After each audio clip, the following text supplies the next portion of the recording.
Tonight on The Henry Rollins Show, we sit down with Luke and Andrew Wilson to talk about their directorial debut and what keeps the Wilson brothers laughing. And later, Chris Cornell, formerly of Soundgarden and Audioslave, is here for an exclusive performance off his new solo record. It's going to be a great show, folks. Don't move.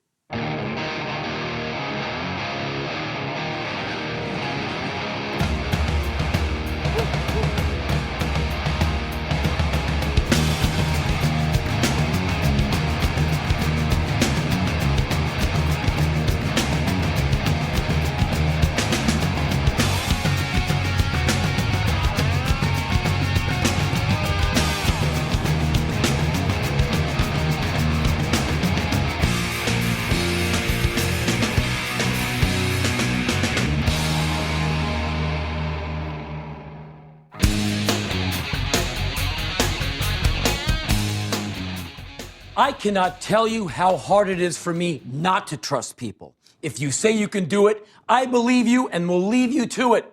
You got it covered? That's great. It's one less thing for me to worry about. I thought I couldn't go through life in that Michael Corleone, Nixon, Stalin mindset, but now I see that I have to. Just when I thought I could lose a healthy amount of my cynicism and give people the benefit of the doubt, they pull me back in. Long before I recently witnessed Dick Cheney remove Wolf Blitzer's balls and feed them to him, I had given up on cable news for its overall lack of balls. Newspapers? 2 words: Judith Miller. Credit card companies want me to go broke, stay broke, and make money off my debt. The pharmaceutical companies are spending a lot of their time making pills that cure ills you didn't even know you had, and doing whatever they can to further weaken your immune system so you can get sicker, quicker, harder, better, long time. Look yourself up in Wikipedia and find all the misinformation inputted on your behalf. Some injured veterans found out that it's safer to be in Iraq than in outpatient care at Walter Reed.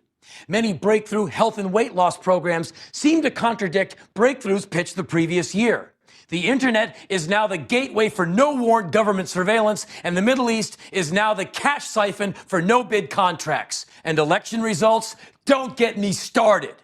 Lackeys, lobbyists, loyalists, legislators, priests, pastors, presidents, prime ministers, proselytizers, globalizers, think tankers, world bankers, electric car killers, oil drillers, intelligent designers, climate change maligners, blowhard neocons and their ditto-headed minions, to talk show hosts with their fucked up opinions. Folks, none of them can be trusted.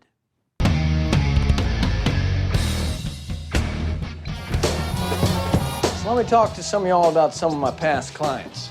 Jimmy Smits. I'm straight, but the guy smolders. Never quite broke through like I hoped. Fernando Valenzuela. Good guy, great arm, not the biggest advocate of physical conditioning. Ultimately, I think it hurt his longevity. I get out of a relationship with Salma Hayek, the frying pan, and go right into the fire. Jenny Lopez, nice girl, dated her briefly. Said some stuff about me around town. I hold no ill will. Chichi Rodriguez calls me, says, Wendell, I'm having trouble with my game. I watch him swing a couple times, and I give him one note. Fire the knees. Fire him right at the flagstick. Next week, he wins the Greater Hartford Senior Open. God damn it. Joining us tonight are brothers Luke and Andrew Wilson. These two got their start in film working alongside their third brother Owen in the acclaimed Wes Anderson film Bottle Rocket. They've since gone on to achieve the Hollywood dream, and they're both here to talk about their shared directorial debut, The Wendell Baker Story. Guys, it's nice to meet you. Thanks for having us, Henry. No problem. Great to be here. This is a first for us. We've never had a stereo interview. Oh, yeah? Really? So, and essentially we've never had two brothers. This is a big We'll first. try and behave ourselves. Well, you'll have to parse out who. I'll give one eyeball to each guest. You all are putting out this film, your directorial debut, The Wendell Baker Story. So, tell me all about it.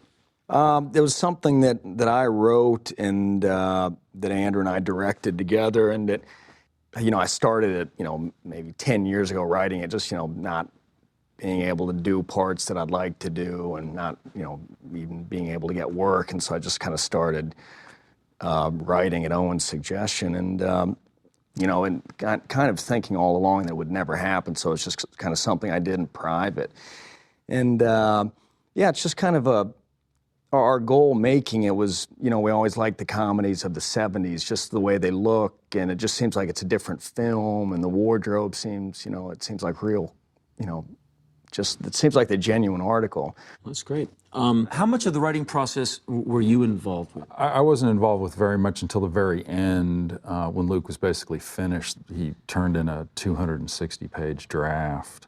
And so we thought we needed to kind of tighten it up to the normal. I was just kind of writing longhand, and I'd never written a script before, and I didn't want to get caught up in, having the theme of the movie by page 9 and don't introduce any major characters, all the stuff that's in the screenwriting books. And I have a couple people said, hey, I heard you're writing something, you should read this book. And, I'd start to read them, and I'd think, this is nothing like what I'm doing. And I just didn't think I could do it. So, but it's funny, it ends up being kind of, it does sort of fit the traditional, there's 3 acts, even though you didn't even.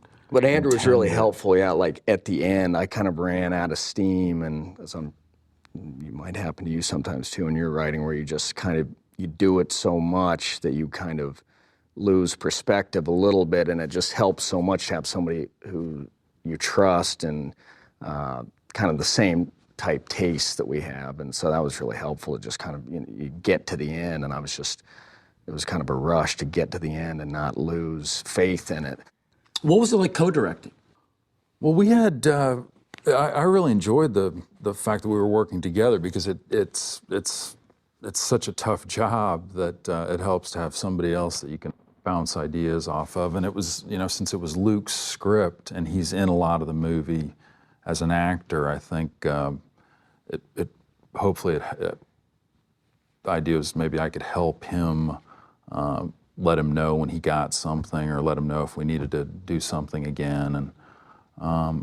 And deciding to direct it had come, it's something I admired, but not something I aspired to. And got the script written, and then the producer, Mark Johnson, suggested we meet with this director that we were both know, and that we both liked the guy, and so we went and met with him. And just in the talking to him about it, I started to get a little worried, like, gosh, I don't want to get on the set and have to say, like, hey, I wrote this, I think we should maybe do it this way. I was starting to get worried about that, so I just thought, well, maybe we could do it together. And it wasn't the kind of idea that was met, with like a lot of enthusiasm, even by the producers that were on it. That was not a... Well, how many times do you think they've had the screenwriter go like, right, I'm going to direct? They're like, oh, no. Not even allowed on the set a lot of times. It worked out, really, really well. It was really fun to do the shooting. Sometimes, Harry Dean Stanton, this great actor that worked on the movie, he'd say, he'd go to Owen and say, well, Andrew's telling me one thing, and Luke's telling me another. And so we'd...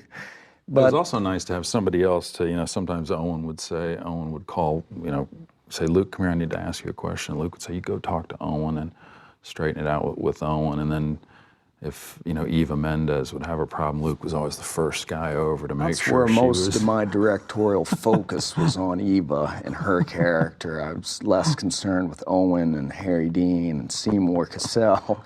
But no, it was really fun, and I don't think it ever... if anything, I think we kind of moved faster in terms of the shooting it, because we were both able to kind of handle different things at the same time. Talking about this film, you can't help but talk about Bottle Rocket, because it involves all 3 Wilsons. Right. But the roles in the jobs have changed greatly, from Bottle Rocket to this film. So what was it like working together on a thing like Bottle Rocket, where you and Owen are 2 main actors? You have a smaller part, Future Man, fantastic. But now, you and Owen are in the film, and you're also co-directing, which must be, I don't understand how anyone does that. And all of a sudden, you're a director as well. So the whole game has changed. So what's that like? Bottle Rocket was more fun. I still can't believe we got the movie made, and I'm shocked that Columbia made it, and James L. Brooks is the only reason the movie got made. He just kind of forced the studio to make it. They, first they didn't want to make the movie, and then they said, okay, we'll make it, but can we just please not use these guys as the as the actors? And he said, there's just no point if you don't use these guys. And he had a production deal at Columbia where he had it As Good as It Gets, ready to be made, and Cameron Crowe was at James L. Brooks's company, and he had Jerry Maguire ready to get made. So he was able to kind of, I think, slip this in there, just saying, if you want those, you're going to have to do this. So it was pork barrel. It really was.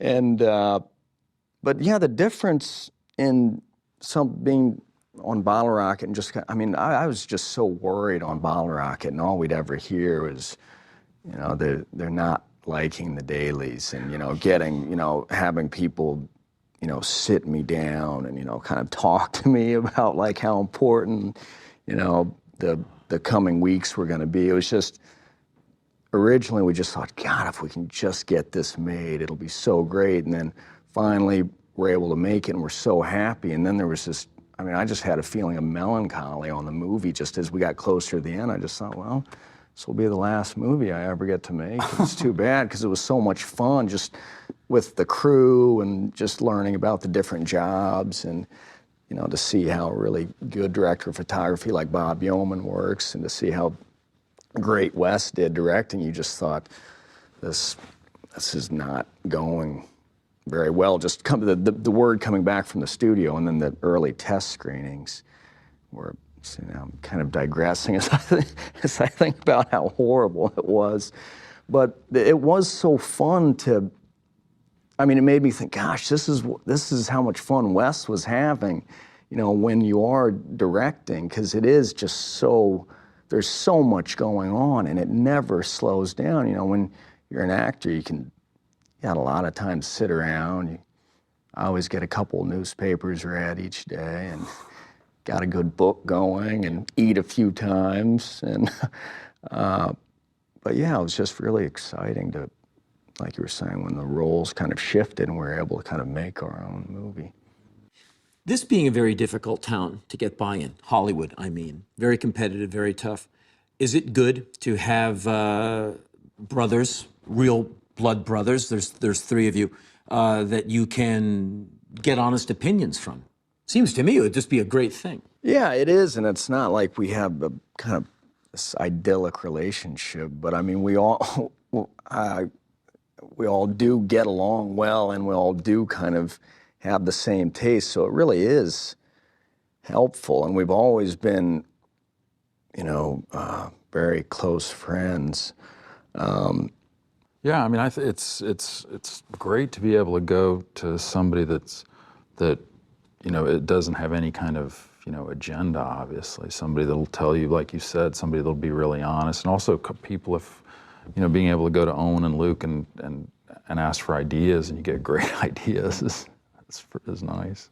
Because in this town, it is so much about money and results and all of that, where it'd be hard to trust someone all the time. So I think it would be great to have, kin, as it were. And I don't want to be grounded. A lot of actors talking about, I work on classic cars because it keeps me grounded. I don't want to be grounded, but these guys force me to the ground. But yeah, it's just it's just kind of growing up and watching movies and seeing people working together again, or seeing the same people in the same movies. I would always kind of wonder about the relationship. So I think that just kind of came naturally to us. Last question. Here's some minutia. In the Royal Tannenbaums, Ben Stiller's character caught a BB in the hand as a youth. And in the film, it's an insert shot. Hand with something protruding through the flesh. We have that hand here for you today. Is it true that it is your hand? That is correct. Okay. Well, that's great. Now we know. Yes, it's just like, and here's the hand, because it's that one insert They shot. And flew then me up to New York for that, put me up in a hotel, took me out on the street in front of the hotel, shot the shot, and sent me home. Did they put makeup on the hand? Yep. Did the hand get Taft-Hartley'd into the Yeah, day? I don't know or- how that. I don't know if the hand is separate from the actor, but it was. A lot of people think it's my finest performance. Where is it again? It's right here. Wow. Owen shot me with a BB. Andrew He had was a trying fort. to. He had a fort up above a barn, and where he had a chair and a rug, and might have had a Playboy or something up there. And I had a hose down below, and was just spraying water into the hole of the barn. And all of a sudden, I see a barrel of a gun just swing out, no warning, no get lost, no drop the hose, just a pew, and it hit me right here. Well, And I left it in. I didn't. hits his son with a high shot in the film. Yeah. So, fellas, I much appreciate both of you coming in. Thank you. Andrew, Luke. I can't wait to see the Wendell Baker story. I will see it as soon as I can. Thank you so much for coming in. Thanks for having us. Thanks very much for having us. Really enjoyed talking to you. Thank you. Coming up later on the show, an exclusive musical performance from Chris Cornell. But first, here's Janine Garofalo with this week's Disquisition.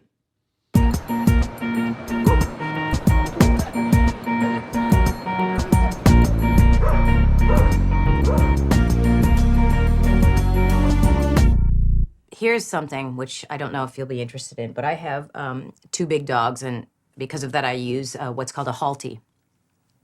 And it's just a strap that wraps around their muzzle, but it doesn't hinder range of motion for their mouth. It's not a muzzle. Let me make that clear up front. It is not a muzzle. It's a halty. It's a type of leash. Almost everybody who encounters my dogs is under the illusion that or the misapprehension. They misperceive it as a muzzle. And because of this misperception, they're frightened of my unbelievably friendly dogs. And therein lies the rub of the problem with the conservative movement in general and the conservative ideology. It is buttressed by, built upon, and girded by misperception. And then all of the other actions flow from there. Right behind me on my wall, behind my neck, is I wrote some, I believe they're Buddhist sayings, because in lieu of me actually doing a practice or committing to some type of spiritual something, I just write it on the wall and hope that it sinks in at some point. And it makes me feel good for about a minute and a half. Plus, I also don't want to repaint. So what I do is I just draw on the walls. Be that as it may. It says, we contemplate the meaning of right mindfulness, right view, right intention, right understanding.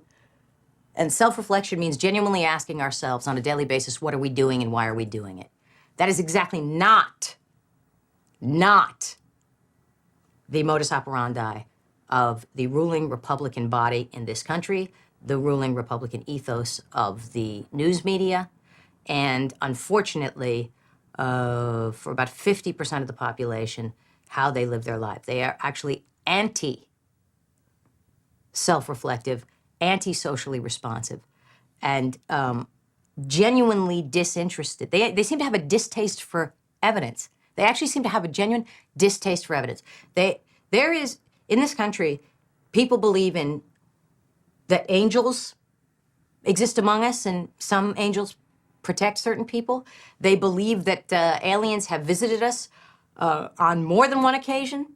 They believe that there is a God in the sky that saves some people from a collapsing bridge, but not others. They believe that there is a God in the sky that blesses their particular marital union. They believe that there are ghosts and haunted places. They believe that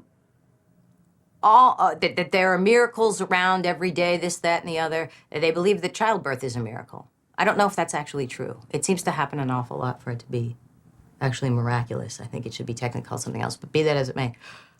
Today, we have people that think that the rapture is coming, and the chosen people will be sent skyward without their shoes. Apparently, they're not allowed to bring their shoes. And the rest of us will be smote or smited. And there is actually public policy driven by this. What is my point? My point being, it's not a muzzle. It's not a muzzle, it's a halty.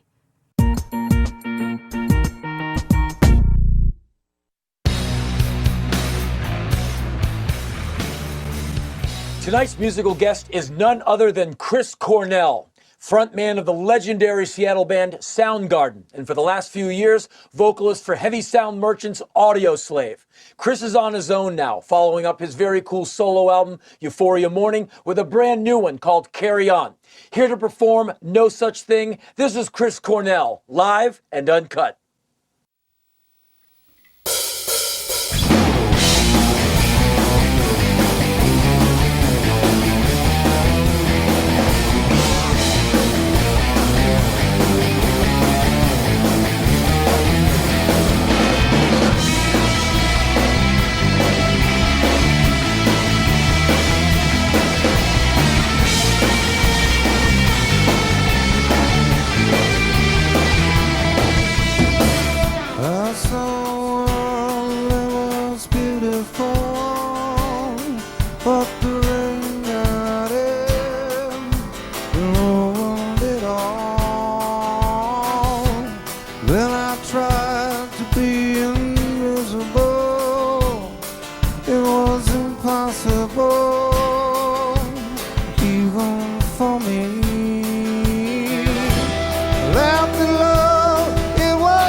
That's our show for tonight. Thank you again to my guests, Chris Cornell and Andrew and Luke Wilson. See you next time.